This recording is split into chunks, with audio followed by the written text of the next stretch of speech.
next video here has got people talking about the importance of your position in corporate America. This guy's talking about his buddy Ron and what happened to him. Let's take a look. He had worked 33 years at this company, and he died on a Tuesday. He collapsed in his driveway on the way to work. Heart failure is what they said. Too many years of stress and not enough years of rest. He was supposed to retire in 6 months, y'all. Ron was a guy who never said no. He was always the first in and the last to leave. He missed every anniversary and missed every birthday. You really should have been there, Dad. The day after he died, they brought in a sheet cake from Publix. They poured warm soda into red cups. They called it a celebration of life. By Friday, somebody else was already in Ron's chair. The emails didn't stop. The meetings didn't get moved. The company didn't even pause, not even for a breath. In fact, half of the department couldn't go to his funeral because the company said we can't have that many people out at one time. Because that cake, that pop, that sad little break room moment, that was never for Ron. That was for them. A quick performance, a corporate dance, pretending you're not just another replaceable part. Ron gave him everything, y'all. They couldn't even give him a full moment of silence. And now, he's 6 feet under. You think you matter? You think loyalty really means something to a corporation? Ron thought that too. Don't wait until it takes you out before you realize that the ladder doesn't really lead upward. It leads away, away from life, away from love, away from yourself. If you know somebody named Ron, tell me in the comments. And if you got a friend living this kind of life, definitely tag them in this story.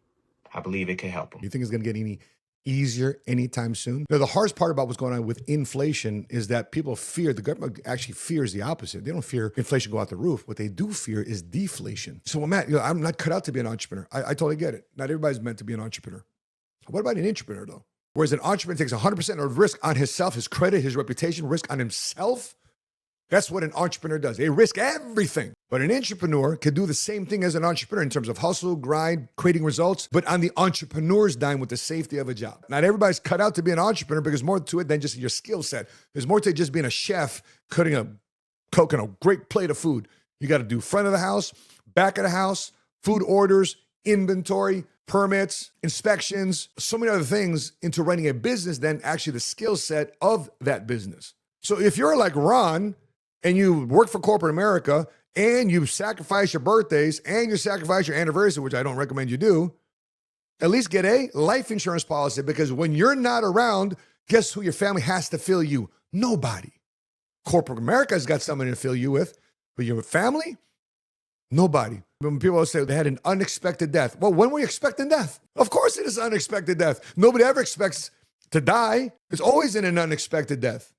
And always is too soon. So if you know that is going to happen, guess what? The easiest way is to take care of the people that you love and care about. Get a cheap, inexpensive term insurance policy with living benefits. What do I mean by living benefits? People get confused between living benefits and terminal insurance benefits. Terminal insurance benefits, I got a terminal policy. I don't need living benefits. No, you actually need both. A terminal policy means if you are terminally ill, you got 12 months left to live. You can take out a lion's share, some 80, some 90% of the death benefit, not the cash value, the death benefit of that life insurance policy now if you have 12 months left to live. If you have living benefits, if you suffer a heart attack, or in this case, right, a heart attack, a stroke, cancer, you survive though. Complications from diabetes, you have to take off a limb, a foot. If you cannot apply yourself with the activities of daily living, bathing, transferring, eating, et cetera, right? Toileting, if you can't perform 2 of the 6 ADLs, activities of daily living, then you can ask your life insurance policy for a claim to get money from your death benefit while you're alive to help you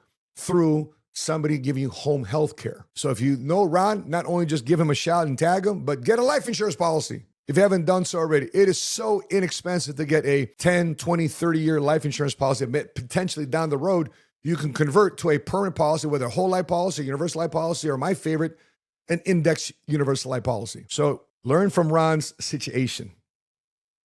If you like that clip, watch the next one over here. To watch the full-length episode, click over here.